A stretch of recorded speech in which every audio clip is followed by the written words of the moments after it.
Hello YouTube world, Pretend Farmer here. The chicks have hatched. We've got 7 healthy ones here. We did lose 2, unfortunately. But we got 7 that seem to be pretty happy and healthy. Here's a peek of the brooder in action. 102 degrees, that's just about right.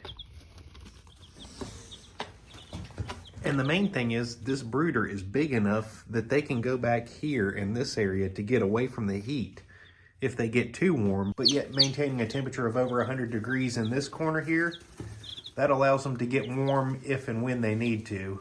A lot of times chicks will sunbathe. They'll just kind of beach themselves and take a nap with their wings spread out there like that. As you can see, she's still breathing, she's alive, she's not dead. But that one there is just enjoying some good heat off the lights. They seem very content. Typically, when chicks are unhappy or uncomfortable, they'll be chirping really loudly. They're letting you know something's not right. These seem pretty quiet. They're kind of spaced out. They're not all huddled up together like they're cold. They're not all the way over on this end like it's just scorching hot in there.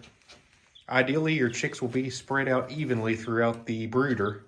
And that tells you that A, the brooder is the right size, and B, the temperature is set up just right.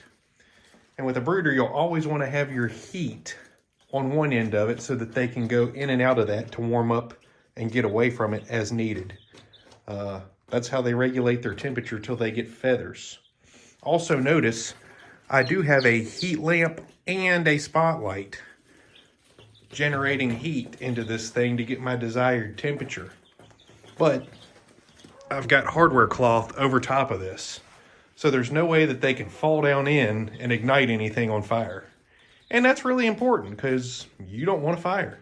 These shavings will go up in a couple of seconds if they come into contact with the heat off of these lamps.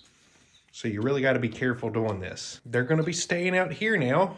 We're running another batch of eggs through, and ideally we will be adding about another dozen chicks to this brooder in about 2 more weeks. We'll be discussing that more later. Remember, you can eat your turkey, but farming doesn't stop just because it's Thanksgiving.